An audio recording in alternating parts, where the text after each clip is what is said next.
Here is the political reality that we have seen throughout this campaign. If there is a large voter turnout tomorrow, we'll win. If there is a low voter turnout, we'll lose. Let's make sure there is a large voter turnout.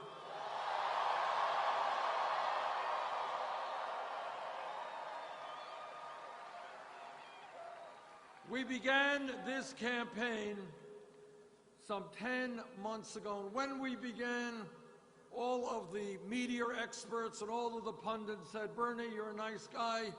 You comb your hair beautifully. You're a GQ kind of guy. But really, your campaign is a fringe candidacy. You can't win. Well, 11 months, 10 months have come and gone. When we began, we were 3% in the polls, 70 points behind Hillary Clinton. Yesterday, a national poll came out. We're 1 point up.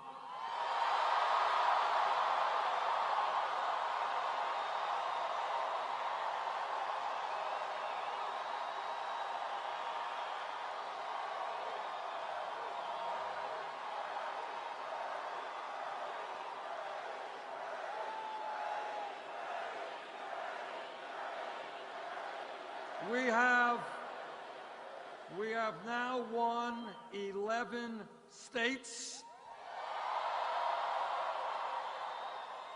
And if there are large turnouts tomorrow in Washington, Hawaii, and Alaska, we have a shot to win 3 more. And I believe that if we win here in Washington, we're going to win in California. We are going to win in Oregon, and we've got a real path toward victory to the White House.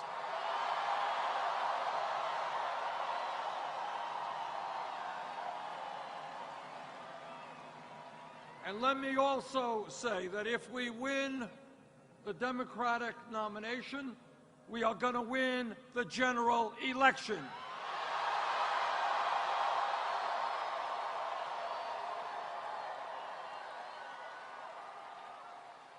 Poll after poll shows us that in matchups with Donald Trump,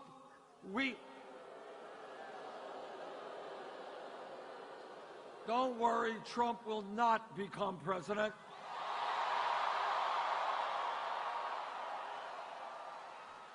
A recent CNN poll, consistent with many other polls, showed Hillary Clinton doing very well against Trump. She was beating him by 12 points. We were beating him by 20 points.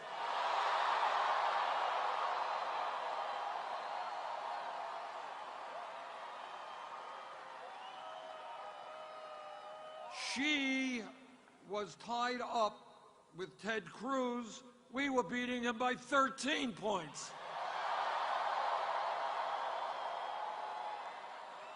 She was losing to John Kasich. We were beating him by 6 points. So don't let anybody tell you that Hillary Clinton is the strongest Democratic candidate to take on the Republicans. It is not true. But it is not just polls. Democrats and progressives will win when there is a large voter turnout. Republicans win when people become demoralized and don't come out to vote. It is our campaign, as you can see here tonight.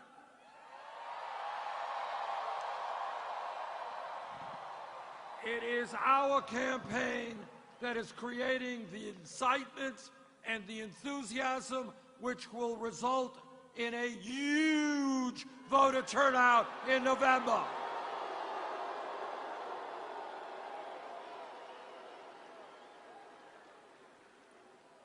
Let me just say for a moment a few of the very important differences between Secretary Clinton and myself.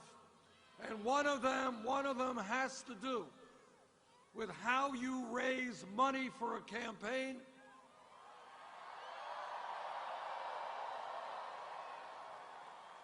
When we began this campaign, we had to make a very simple decision, and that decision was, should we do what every other campaign does and start a super PAC?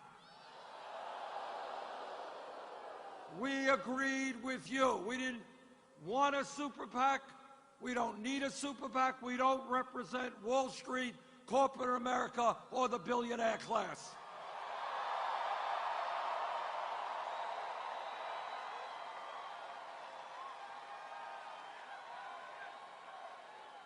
So we did it a different way, different than any other campaign. We went to the working families and the middle class of this country, and what we said is, if you want a candidate who is prepared to take on big money interests, protect and expand the middle class of this country, help us out. And what happened was unbelievable. Up to this point, we have now received almost 6 million individual campaign contributions.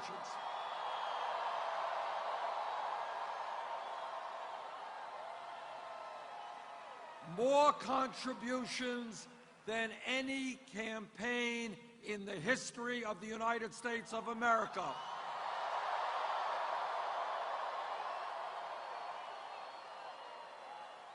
Anybody here know what the average contribution is? $27.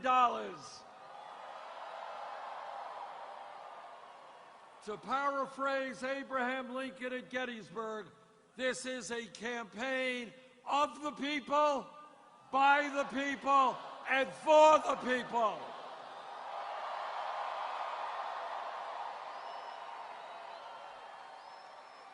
Now, Secretary Clinton did it in a slightly different way. She established several super PACs, and our largest super PAC recently reported raising $25 million in special interest money, including $15 million from Wall Street.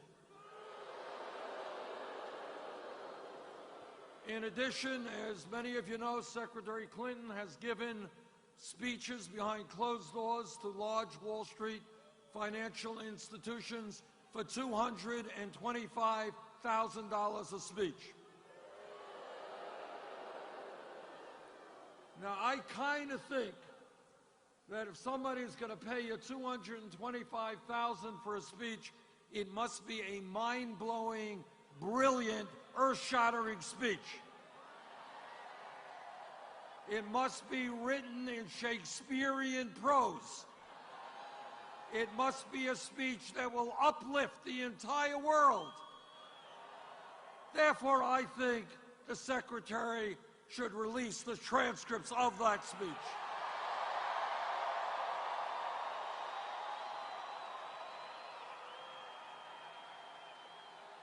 Now, Secretary Clinton says she is prepared to release the transcripts if other people, other candidates, release their transcripts. So tonight, here in this beautiful baseball field, I am prepared to make a dramatic announcement. Are you ready? Tonight, in the beautiful city of Seattle, I am announcing that I will release all of the transcripts of my speeches to Wall Street.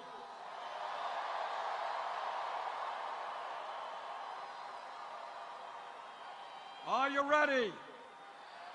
Here they are. Shh. There aren't any, no speeches. Now, I can't understand, I just can't understand why Secretary Clinton gets $225,000 and I can't even get a damn invitation to speak to Wall Street. I don't know why. Forget 225. What about 20,000, 2,000, 18 bucks? Can't get it. And maybe it has something to do with the fact that Wall Street would not be interested in hearing what I had to say.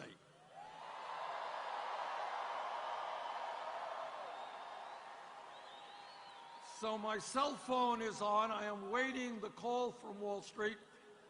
If I get that call and if I get that invitation, this is what I will tell them. I will tell them that their greed and recklessness and illegal behavior drove this country into the worst economic downturn since the Great Depression of the 1930s.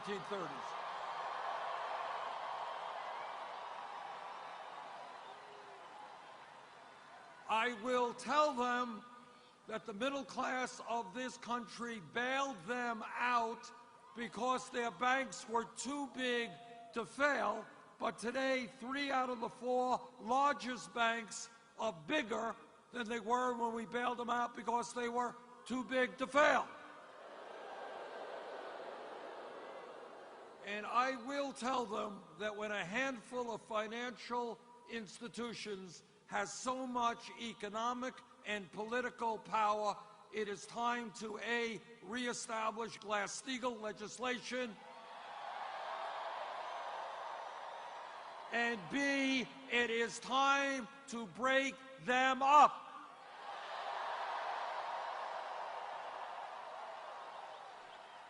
We need a financial institution in this country which provides affordable loans to small and medium-sized businesses and to the working families of this country, not financial institutions that exist as an island unto themselves, worried only about their profits.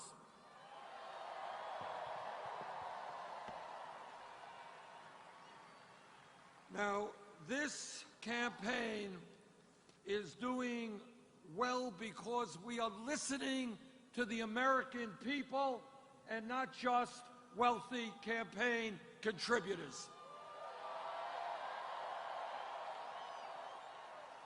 We are listening to working people who tell me they can't make it on $8 or $9 an hour. And I want to congratulate the City Council of Seattle, the people of Seattle,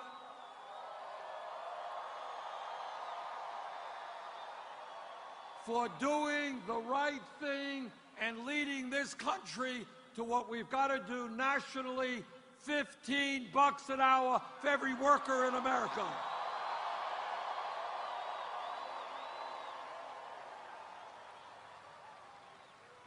This campaign is listening to senior citizens and disabled veterans. And they are telling me they cannot make it on $11,000 or $12,000 a year Social Security. Republicans want to cut Social Security. Instead, we have got some bad news for them.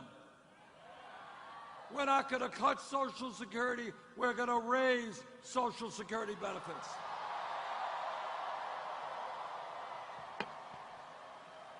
This campaign is doing well because we are telling the American people the truth.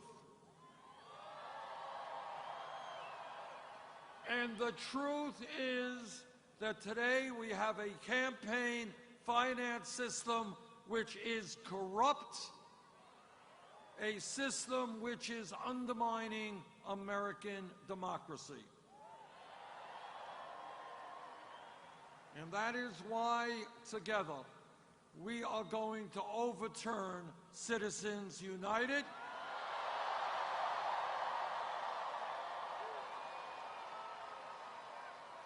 And why we are going to move to public funding of elections.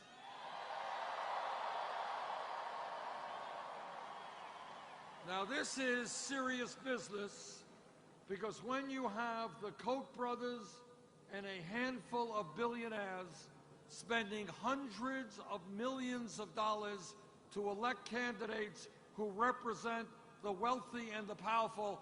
That is not democracy. That is oligarchy. We will not accept that.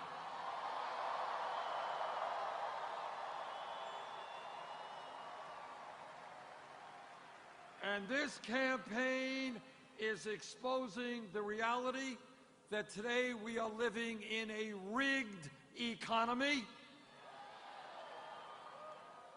Millions of Americans are working longer hours for lower wages, yet almost all new income and wealth goes to the top 1%. America must not be a country in which the top 1/10 of 1% owns almost as much wealth as the bottom 90%.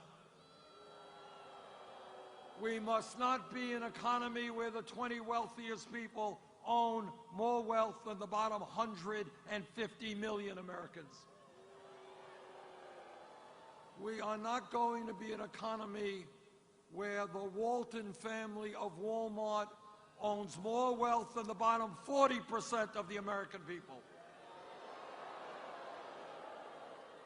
Together, we are going to create an economy that works for all of us, not just the 1%.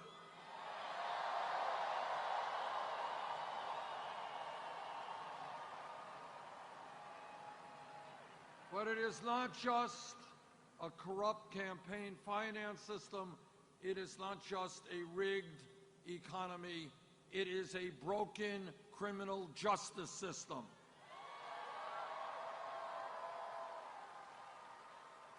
I am tired, you are tired, of seeing videos on television of unarmed Americans being shot and killed by police.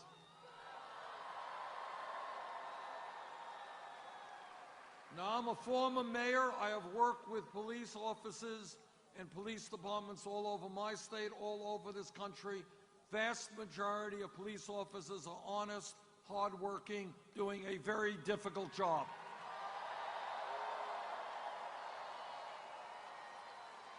But like any other public official, if an officer breaks the law, that officer must be held accountable.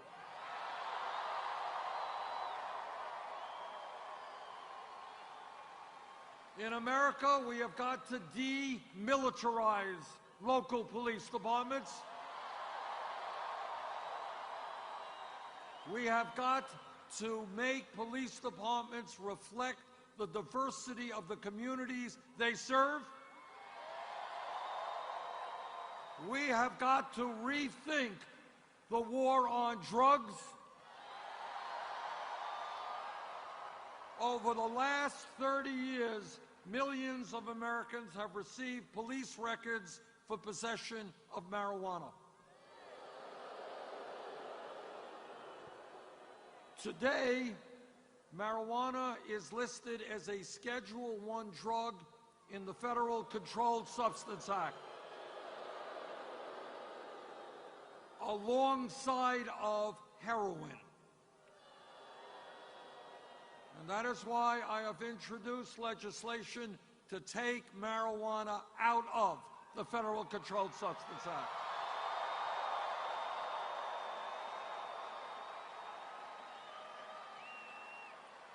As you all know, states make the decision regarding legalization of marijuana, but it should not be a federal crime.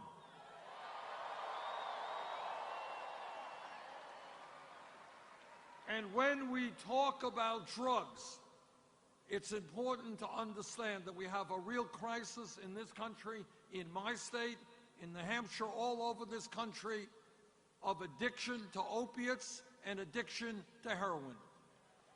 If we are going to be effective in addressing that serious crisis, we need to understand that drug abuse, alcohol abuse, substance abuse is a health issue, not a criminal issue.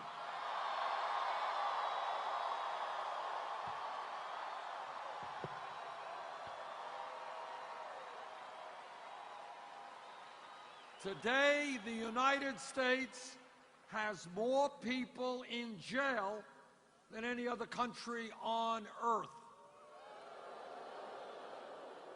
And not unrelated to that is that youth unemployment for our kids is sky high. For white kids, 33%. For Latino kids, 36%. African American kids, 51%. Together, we are going to protect our kids by investing in education and jobs, not jails and incarceration.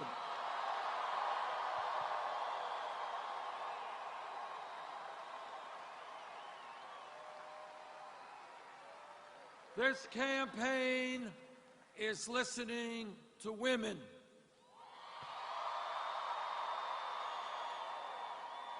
And women are telling me they are sick and tired of working for 79 cents on the dollar compared to men.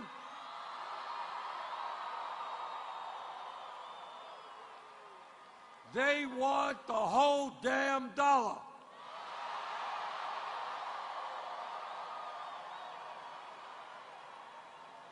And I know that every man here will stand with the women in the fight for pay equity.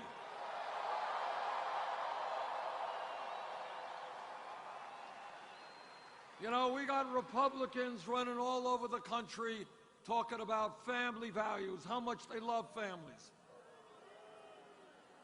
Everybody here must understand that when Republicans talk about family values, what they are saying is no woman here tonight in this state, in this country, should have the right to control her own body. I disagree.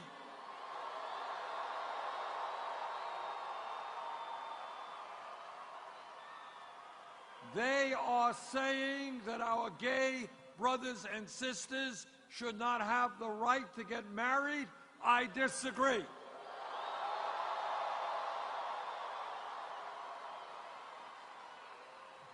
Now, Jane and I have been married for 27 years. We have 4 kids, 7 grandchildren. And we believe in family, but our views a little bit different than Republicans. When I talk about family values, I talk about ending the international disgrace of the United States being the only major country on earth that does not guarantee paid family and medical leave.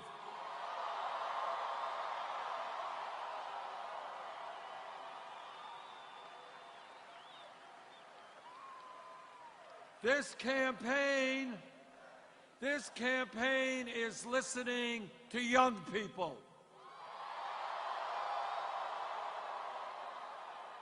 And I am so excited that all over this country, young people are standing up and fighting for their rights.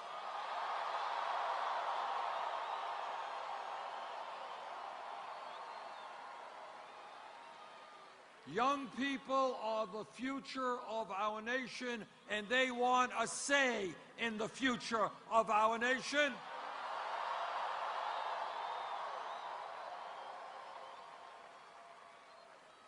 Young people tell me that their parents, their teachers, everybody said to them, go out and get the best education that you can. That it is important for you, it's important for our economy. You go to school and you get all of the education you can. And that was the right advice. Problem is that many of these young people have come out of school $30,000, $50,000, $80,000 in debt. What this campaign is about is asking the American people to think outside of the box, to think outside of the status quo, to understand that we can change in a fundamental way the status quo. It doesn't have to continue.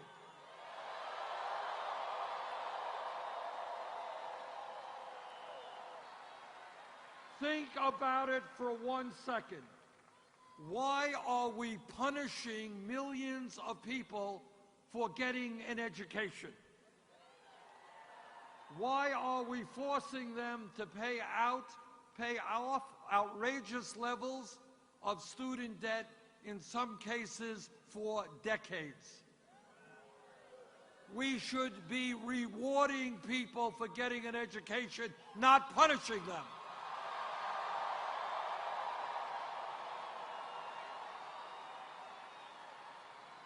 Look, 50 years ago, 100 years ago, it was a great idea that we had public education systems throughout our country which guaranteed free public education to all from first grade to 12th grade. That was an enormous achievement. But in 2016, the economy and the world is different than it was 50 years ago. People today need more education.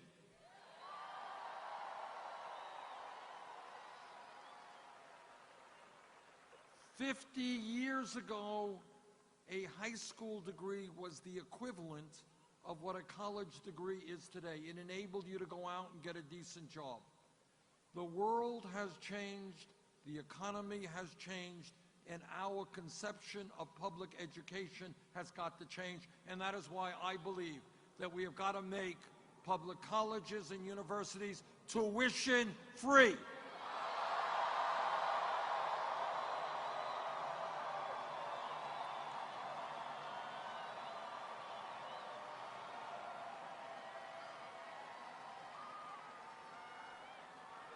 Now, some people think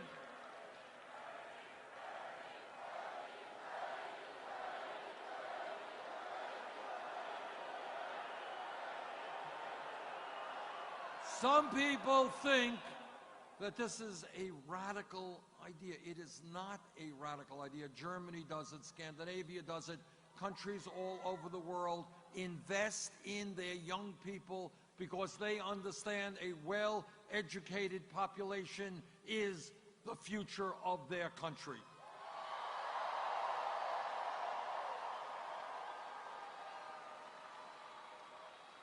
Furthermore, we have got to deal with this crisis of student debt, which means that we have got to give those millions of people now carrying student debt the opportunity to refinance those loans at the lowest interest rates they can find.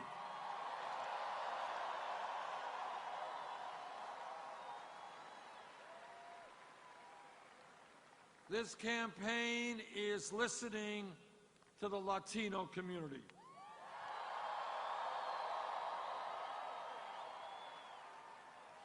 There are today about 11 million people in this country who are undocumented. And what the Latino community is telling me is they are tired of living in the shadows. They are tired of being exploited. They are tired of living in fear.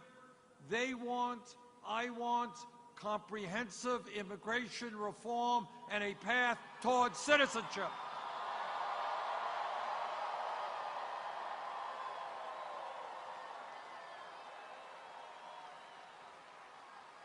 And let me just say that if the Congress does not do their job and pass comprehensive immigration reform, I will use the executive powers of the presidency to do everything I can.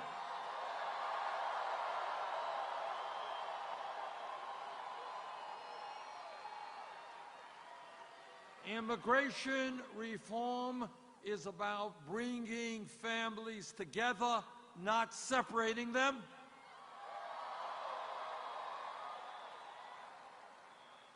It is about ending the deportations we see today.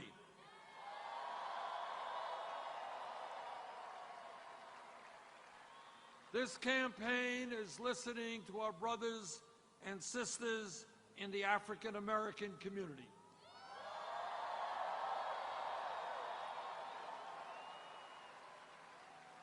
And they are asking me how it can be that this country has trillions of dollars to spend on a war in Iraq that we never should have gotten into in the first place.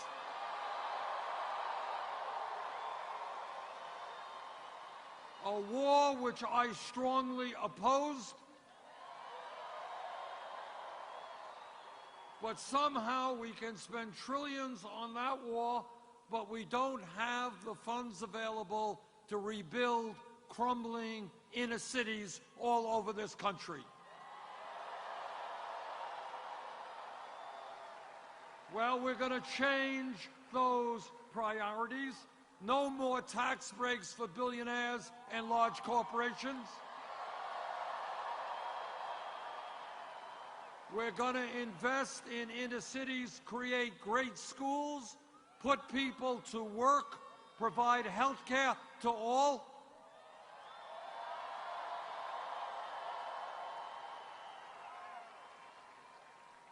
I was in Flint, Michigan 3 or 4 weeks ago, and what I observed in Flint and what I heard from people was literally something that not only broke my heart, it was hard for me to believe was occurring in the United States of America in the year 2016. In this country, children are being poisoned with excessive lead in the water in America in 2016. Now, Flint may be the worst example of a collapsing infrastructure, but it is not the only example. All over this country, hundreds of cities have inadequate water systems, inadequate wastewater plants, bridges are deteriorating, roads are inadequate, our rail system fallen behind many other countries, levees and dams need enormous amounts of work. We can create 11 million good-paying jobs rebuilding our crumbling infrastructure.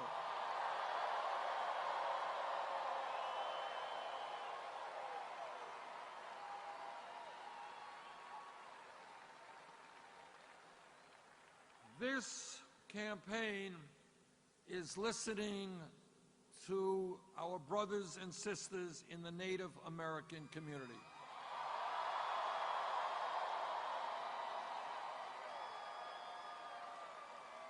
Now, I don't have to tell anyone here tonight who has read 5 minutes of American history that from day one, when the first settlers came to this country before we were a nation, Native Americans were lied to, they were treated in absolutely disgraceful ways. Treaties negotiated in good faith were broken.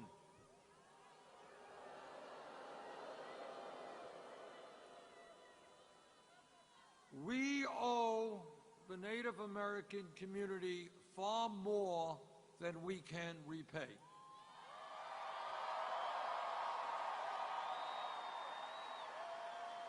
Some of the best parts of our culture, some of the very best parts of our culture come from the first Americans.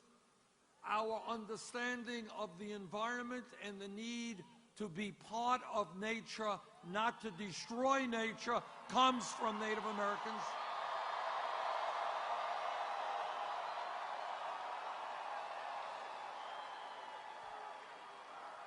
But today, all over this country, we find on reservations and in Native American communities unemployment, extremely high suicide rates, horrific alcoholism, drug addiction, schools that are inadequate, health care that is inadequate. I pledge that if elected president, there will be a fundamental change in the relationship of the United States government to the Native American communities.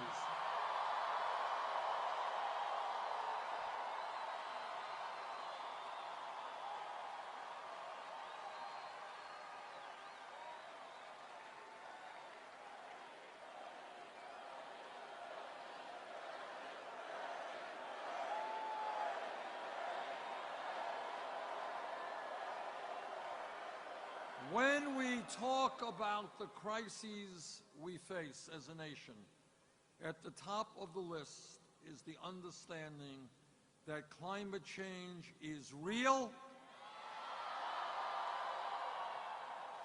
it is caused by human activity, it is already causing major problems in our country and around the world. We have a moral responsibility to leave this planet in a way that is healthy and habitable to future generations.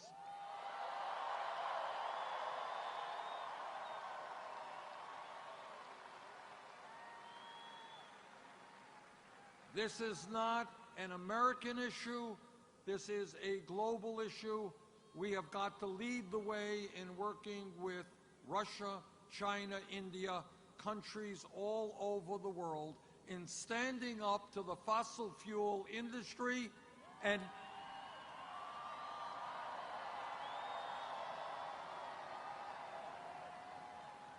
in telling them that their short-term profits are not more important than the future of this planet.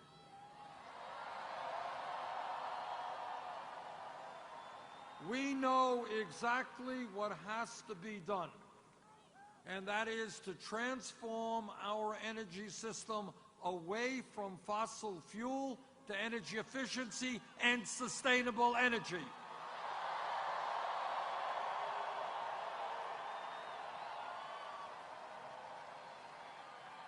The future of energy in America is not coal, it is not oil, it is not gas, it is wind, it is solar, it is geothermal, it is sustainable energy.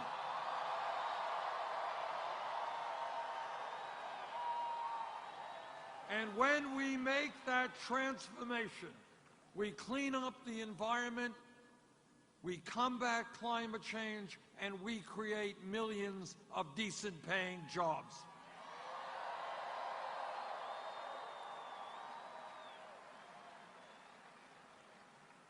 Now, I have been roundly criticized for saying this, so let me say it again. I believe that health care is a right of all people, not a privilege.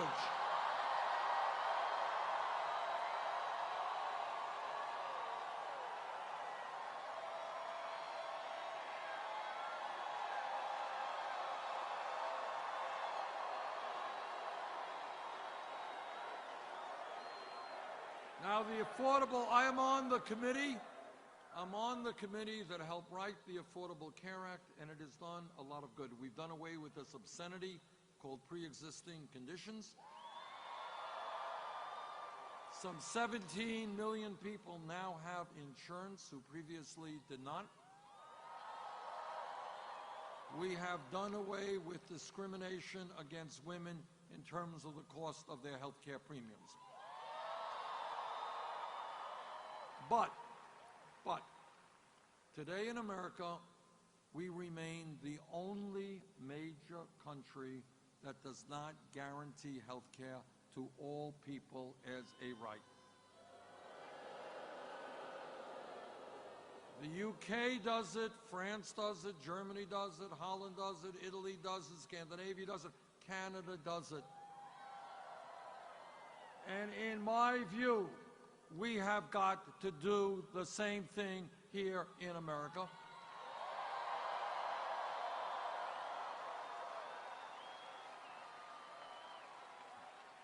Today, 29 million people still have no health insurance, and many of you are underinsured with high deductibles and high co-payments. Is that right?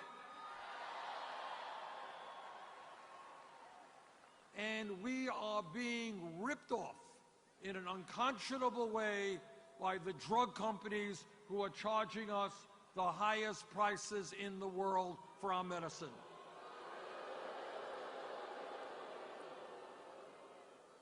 And on top of all of that, we end up paying by far more money for health care per capita than any other country on earth.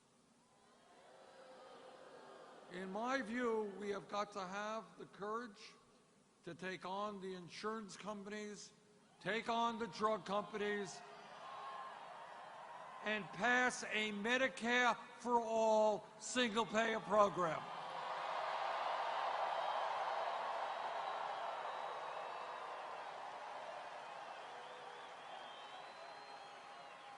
And when we do that, we will save the middle-class families thousands of dollars a year on their health care costs.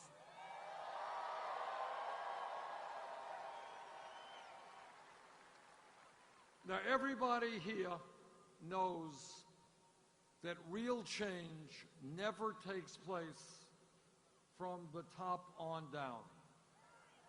Real change historically always takes place from the bottom on up, when millions of people come together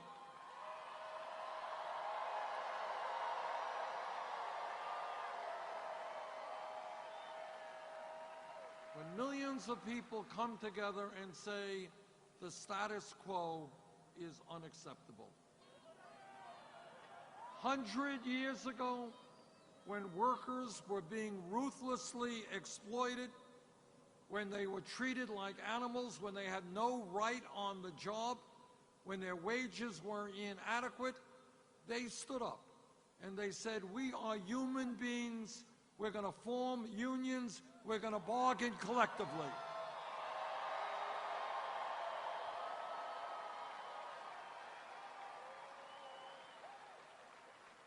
And when workers formed unions, wages went up, and every American worker benefited. And I want to take this opportunity tonight to thank the International Longshore and Warehouse Union for their support.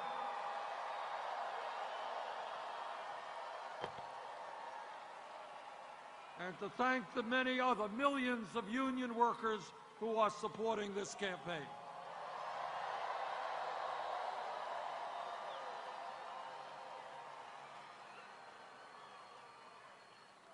For hundreds of years, African Americans and their allies worked together to say that in America, segregation, bigotry, discrimination was not what this country is supposed to be about.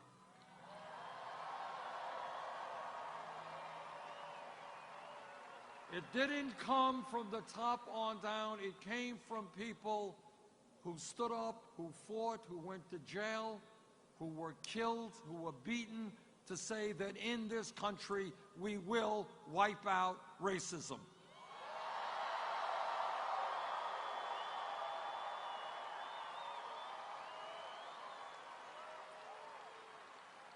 We forget this,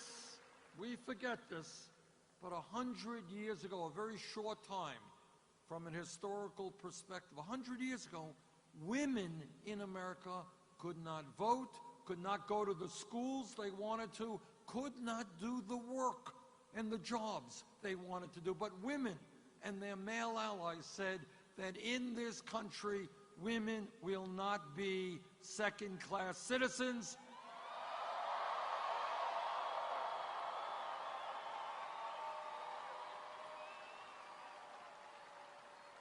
And change took place from the bottom on down.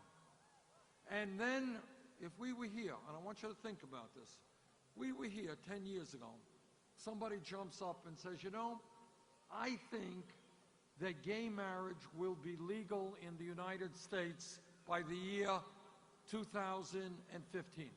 Legal in 50 states. Very few people would have believed that would have been possible.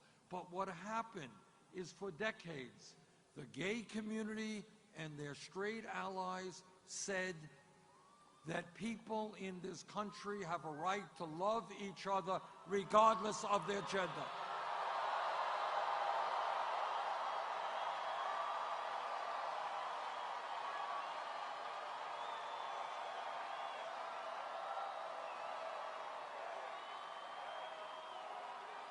and against horrific bigotry and hatred. And my state of Vermont was one of the leaders in this country in the fight for gay marriage. And I saw, we saw the tension and the prejudices that took place. But because of the struggle of the gay community and their straight allies, we achieved gay marriage in 50 states in this country, from the bottom on up.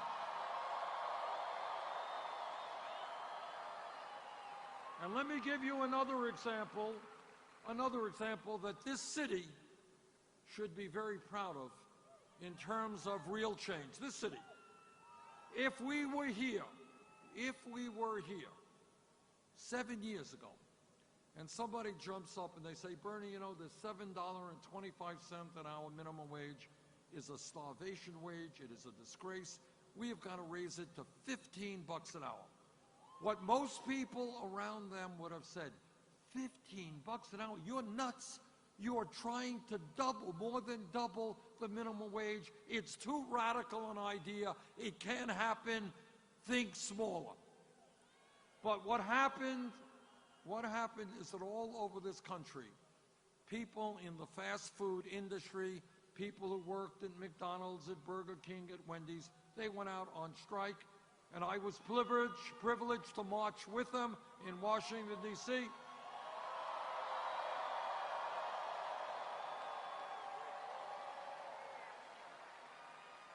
They went out on strike.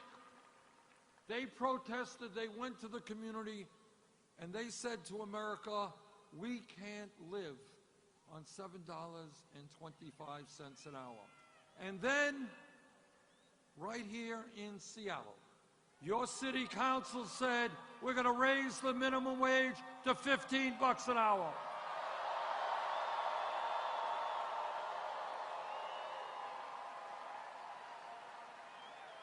And then suddenly Los Angeles, San Francisco, $15 an hour. Oregon, New York State, $15 an hour. And millions of American workers will be able to live with a shred of dignity because of that movement.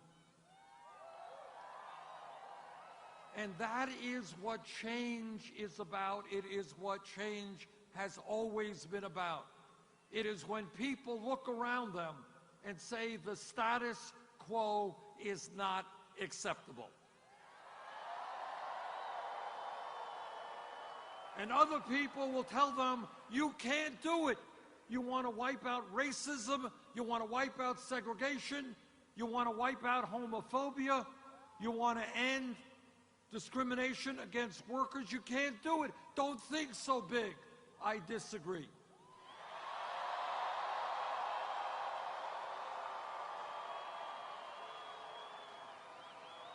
And right now, we are at a pivotal moment in American history where millions of people are looking around this country and they're beginning to see that grotesque levels of income and wealth inequality not acceptable.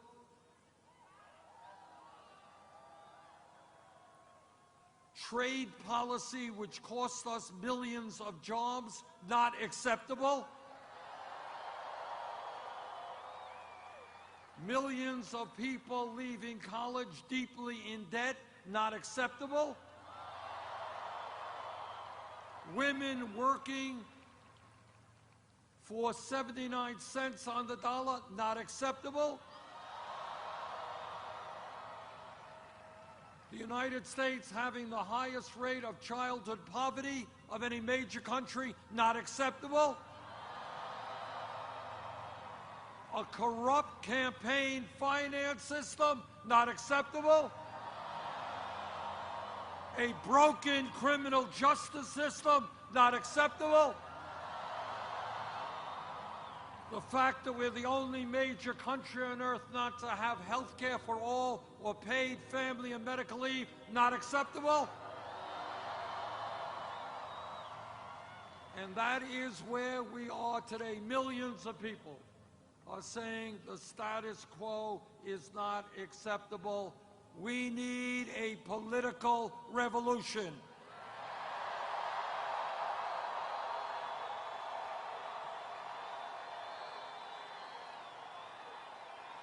I am the only candidate for president who will tell you a simple truth, and that is that no president, not Bernie Sanders or anybody else, can address the major crises facing this country unless tens of millions of people stand up, fight back,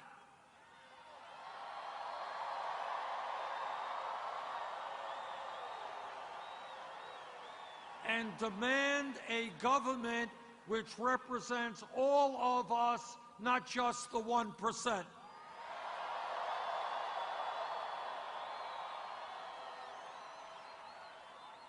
And if we stand together, black and white and Latino and Asian American and Native American, gay and straight, men and women, people born in this country, people who came to this country, if we stand together, there is nothing we cannot accomplish.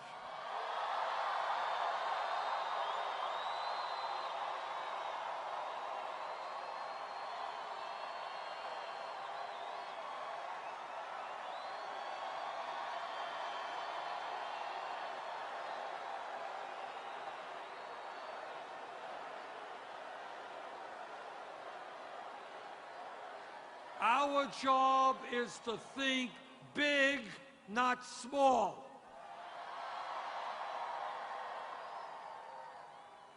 Our job is to have a vision of what this country can be.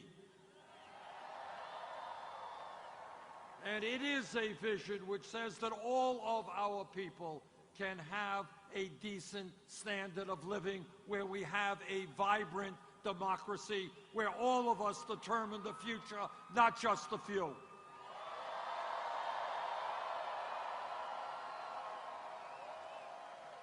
Now, Donald Trump is not going to become President of the United States. He is not going to become president because the American people understand that bringing people together is what makes us strong, and it trumps dividing us up.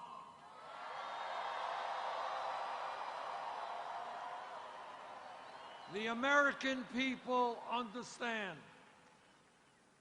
that togetherness, supporting each other, that when you are in trouble, we are there for you.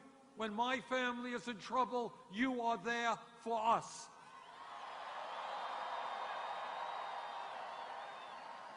That togetherness always trumps selfishness.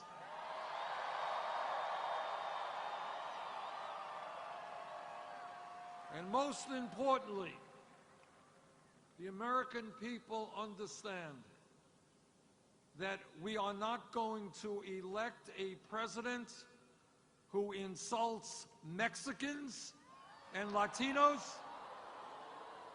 who insults Muslims, who insults women, who insults veterans, who insults African Americans, and who was a candidate running like he was in a cafeteria food fight in the 8th grade.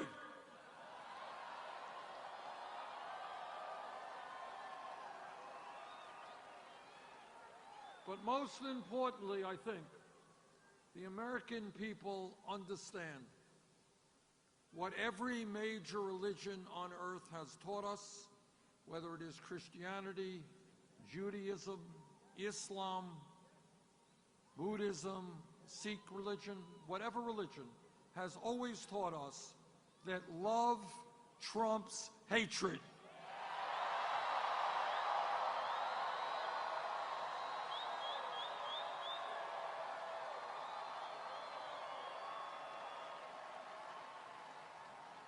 Tomorrow morning, 12 hours from now, people of Washington will have the opportunity to make a very profound statement, and that is that Washington will help lead this country forward into a political revolution.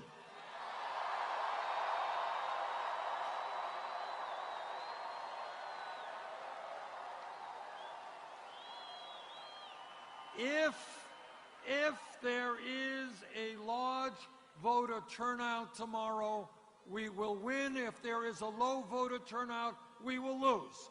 Please come out tomorrow. Bring your friends and your relatives. Let's make history tomorrow. Thank you.